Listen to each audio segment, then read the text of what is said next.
రాష్ట్రంలో పర్యావరణాన్ని ధ్వంసం చేస్తూ ఇసుక తవ్వకాలు జరిగాయి. ఎన్నో నిబంధనలు ఉల్లంఘించారు.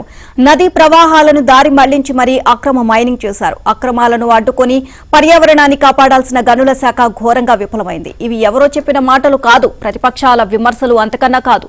కేంద్ర ఏజెన్సీలు, జాయింట్ కమిటీలు ముక్తఖండంతో చెప్పిన అంశాలవి. ఘనత వహించిన గనుల శాఖ పనితీరు ఇది.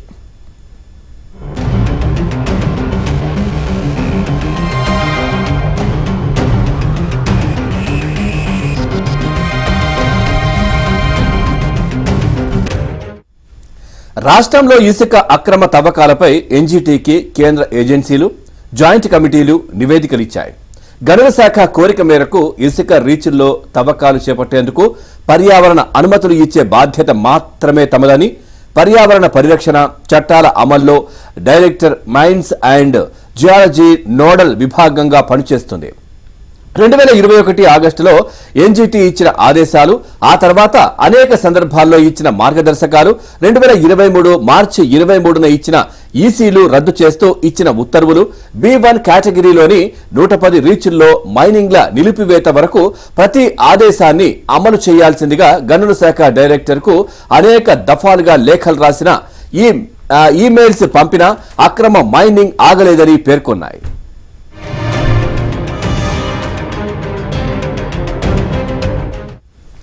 రాష్ట్రంలో పర్యావరణాన్ని ధ్వంసం చేస్తూ ఇసుక తవ్వకాలు జరిగాయి. నాడు జేపీ వెంచర్స్ నుంచి నేడు ఇసుక కాంట్రాక్ట్ తీసుకున్న ప్రతిమ, జేసీకేసీల వరకు అక్రమ మైనింగ్ బాటలోనే ఉన్నాయి. అక్రమాలను అడ్డుకోవాల్సిన గనుల శాఖ పర్యావరణ పరిరక్షణలో నోడల్ ఏజెన్సీగా ఘోరంగా విఫలమైంది అని ఇసుక అక్రమాలపై విచారణ జరిపిన కేంద్ర పర్యావరణ, అటవీ శాఖ జాయింట్ కమిటీ, రాష్ట్ర పర్యావరణ ప్రభావ అంచనా సంస్థ, ఇంకా 2022 ఆగస్టులో ఎన్జీటీకి నివేదిక ఇచ్చిన జాయింట్ కమిటీలు చెప్పిన అంశాలివి.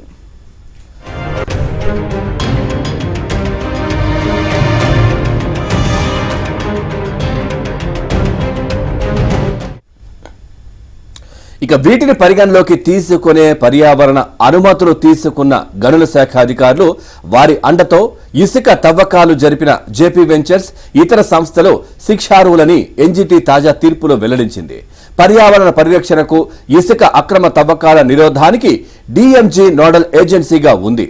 ఈ సంస్థ ఏం చేయాల్సి ఉందో, ఏం చెయ్యలేదో కేంద్ర ఏజెన్సీలు, జాయింట్ కమిటీలు ఎన్జీటీకి గత 2.5 ఏళ్లుగా ఇచ్చిన నివేదికలను పరిశీలిస్తే స్పష్టంగా అర్థమవుతోంది. ఇదే అంశానికి సంబంధించి మరిన్ని అప్డేట్స్ మా కరెస్పాండెంట్ ప్రసాద్ అడిగి తెలుసుకుందాం. ప్రసాద్, ఏపీలో అక్రమ మైనింగ్ అలాగే ఇసుక తవ్వకాలు అక్రమంగా జరుగుతున్నాయి. దీనికి సంబంధించి పర్యావరణానికి వ్యతిరేకంగా ఇది జరుగుతోంది అని చెప్పేసి కేంద్రం నుంచే నివేదిక రావడం జరిగింది. సో ఓవరాల్ గా అప్డేట్స్ ఏంటి? నీలిమ, రాష్ట్ర వ్యాప్తంగా ఇసుక దోపిడీ యథేచ్ఛగా సాగుతుంది. జగన్మోహన్ రెడ్డి అధికారంలోకి వచ్చిన తర్వాత ఇసుక పాలసీని మార్చే పేరుతో అప్పటి వరకు ఉచితంగా ఉన్న ఇసుకను పిల్లలకు ఉచితంగా గత ప్రభుత్వం అందించింది. అయితే దీన్ని మరింత సరళతరం చేస్తాం, మరింత ఇసుకను అందిస్తామంటూ ఎన్నికల సమయంలో జగన్మోహన్ రెడ్డి ప్రచారాన్ని ఊదరగొట్టారు. ఆ తర్వాత అధికారంలోకి వచ్చిన దాదాపు ఏడాది పాటు ఇసుక పాలసీల పేరుతో లక్షలాది మంది కార్మికులు కడుపు కొట్టే విధంగా అందరూ రోడ్డెక్కి ఆందోళన చేసి రోధించే పరిస్థితి తీసుకొచ్చారు. అయితే ఆ తర్వాతే అసలు కథ మొదలైంది. ఎక్కడెక్కడ ఇసుక రీచ్లు ఉన్నాయి, ఏ విధంగా దాన్ని దోపిడీ చేయాలి, ఏ విధంగా కోట్ల రూపాయలు కూడగట్టుకోవాలనే దానికి ఒక పథకం ప్రకారమే ఈ వ్యవహారం కూడా మొదలైందని చెప్తున్నారు.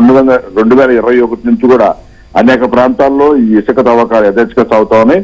పేరుకి ఏపీ వెంచర్స్ కి కాంట్రాక్ట్ కట్టబెట్టినప్పటికీ కూడా ఆయా ప్రాంతంలో ఉన్న మంత్రులు, ఎమ్మెల్యేలు, అనుయాయులు తాడేపల్లి ప్యాలెస్ కు ఆదేశాలకు అనుగుణంగానే ఇష్టానుసారంగా నిబంధనలను పట్టించుకోకుండా పర్యావరణ పరిరక్షణ ఏమాత్రం ఖాతరు చేయకుండా కేంద్ర ప్రభుత్వం సంబంధించిన నిపుణులు హెచ్చరిస్తున్నా కూడా తమకు ప్రజలు అధికారం ఇచ్చారు, అడ్డుకునేవారు ఎవరు అనే విధంగా జగన్మోహన్ రెడ్డి ప్రభుత్వం ఇసుకాసురుల అండతో యథేచ్ఛగా దోపిడీ చేసిందనేది వాస్తవం. చాలా చోట్ల కూడా పేరుకి ఒక సంస్థ ఉన్నప్పటికీ కూడా ఒకే రీతిలో 2-3 సంస్థలు కావచ్చు, ప్రైవేట్ వ్యక్తులు కావచ్చు, ఇష్టానుసారంగా ఇసుక మొత్తాన్ని కూడా దోపిడీ చేశారు. తద్వారా వచ్చిన ఆదాయాన్ని సొంత ఆయా మంత్రుల, అనుచరుల బినామీ పేరుతో దోచుకోగా మరికొంత భాగం తాడేపల్లి ప్యాలెస్ చేరిందని కూడా బహిరంగంగా ప్రచారం జరుగుతున్న పరిస్థితి. దీంతో పెద్దల ఆశీర్వాదం ఉండటంతో ఎక్కడా కూడా అధికారులు చర్యలు తీసుకోవాలన్నా కూడా భయపడాల్సిన పరిస్థితి కొన్ని చోట్ల మనం చూసాము. పోలీసులు కావచ్చు, మైనింగ్ అధికారులు పరిశీలనకు వెళ్ళినా, దాడులు చేయడానికి వెళ్ళినప్పుడు కూడా వారిపై ఎదురుదాడి చేయడం, కొంతమందిని హత్యగా ఉంచబడిన పరిస్థితులు ఉన్నాయి. దాడులు చేసి ఆసుపత్రి పాలు చేసిన పరిస్థితులు కూడా ఉన్నాయి. దీంతో అధికారులు కూడా అటువైపు చూడాలంటే భయపడే పరిస్థితి రాష్ట్ర ప్రభుత్వం తీసుకొచ్చింది. కనీసం దాడులు చేసిన వైసీపీ రౌడీలపై చర్యలు తీసుకోకపోవడంతో ఈ రోజు ఎలా ఉందంటే ఏ ఒక్కరి ప్రశ్నించినా జగన్మోహన్ రెడ్డి వైఫల్యాన్ని ఎత్తి చూపినా కూడా వారిపై యథేచ్ఛగా దాడి చేయడం. తాజాగా మీడియాపై ఆంధ్రజ్యోతి ఫోటోగ్రాఫర్ సభ కవరేజ్ చేసుకెళ్తూ కూడా దాడి చేసినంత వరకు ఆ చర్యలు తీసుకోకుండా కనీసం ప్రభుత్వ పెద్దల నుంచి ఖండన కూడా లేని పరిస్థితి. అంటే రాష్ట్ర వ్యాప్తంగా ప్రభుత్వ వైఫల్యాన్ని ఎవరైతే ఎత్తి చూపుతారో వారిపై ఒక విధంగా దాడి చేయమని జగన్మోహన్ రెడ్డి ఆదేశాలు ఇచ్చినట్టు కూడా పరోక్షంగా మనకు సంకేతాలు అర్థమవుతున్నాయి. ఇసుకాస్తులు మాత్రం కోట్ల రూపాయల ఇసుకను మొత్తం కూడా దోచుకున్న పరిస్థితి కనిపిస్తా ఉంది. దీనికి సంబంధించి కేంద్ర పర్యావరణ శాఖ కూడా అనేక సార్లు ఈ తంతునంతా కూడా తప్పుపడుతూ నివేదికలు ఇచ్చినా కూడా ఎక్కడ ఇసుక దోపిడీ మాత్రం ఆగలేదు. తాజాగా మనం పెల్లూరు నియోజకవర్గంలో కూడా చూసాం. ఒకే ఇసుక రీతిలో గోడెప్రసాద్ అర్ధరాత్రి వెళ్ళినప్పుడు మొత్తం అక్కడ ఉన్న రౌడీలు కూడా వాళ్ళని అడ్డుకోవడం, ఒకే ఇసుక రీతిలో ముగ్గురు యథేచ్ఛగా తవ్వేయడం వంటి ఘటనలు సాక్షాత్తు ఆధారాలతో కూడా ఉన్నతాధికారికి పంపినా ఇంతవరకు చర్యలు లేవు. ఇప్పటికి కూడా ఇంకా అక్కడ యథేచ్ఛగా సాగుతున్న పరిస్థితి. ఇక ఇసుకాసులు ధనదాహాన్ని చాలా మంది చోట్ల చూసాం. యువత స్థానానికి ఇసుకలో ప్రాణాలు కోల్పోయిన పరిస్థితులు కూడా మనం గమనించాం. అక్కడ ఇష్టానుసారంగా, ఎందుకంటే నిబంధనల ప్రకారం నిర్దేశించిన ప్రాంతంలో మాత్రమే ఇసుక తవ్వాలని ఉంది. కానీ ఇది అందరికీ తెలిసినప్పటికీ కూడా ఎవరు పట్టించుకోకపోవడంతో ఆ చాలా చోట్ల గోతులుగా ఏర్పడి అక్కడ నీళ్లు నిలబడి అందులో స్థానాన్ని దిగిన చిన్నపిల్లలు, కాలేజీ పిల్లలు కూడా చనిపోయిన ఘటనలు. ఇటువంటి మరణాలకు కూడా ప్రభుత్వం బాధ్యత వహించాలని తల్లిదండ్రులు ఆక్రోశించినా కనీసం వారికి నష్టపరిహారం కూడా అందజేయని పరిస్థితి. ఇంత ఘోరంగా రాష్ట్ర వ్యాప్తంగా ఇసుక దోపిడీ జరుగుతుంది. దీనికి సంబంధించి ప్రతిపక్షాలు ఆందోళన చేసినా కూడా వారిపై కేసులు పెట్టారు తప్ప ఇసుక అక్రమ తవ్వకాలు మాత్రం అడ్డుకోవడం ప్రభుత్వం పూర్తిగా వైఫల్యం చెందిందని చెప్పవచ్చు. ఇప్పటికైనా కూడా కేంద్ర ప్రభుత్వం దీనిపై స్పందించి వెంటనే చర్యలు తీసుకోవాలని దగ్గుబాటి పురంధరేశ్వరి కావచ్చు, చంద్రబాబు వంటి వారు కూడా కేంద్రానికి లేఖ రాశారు.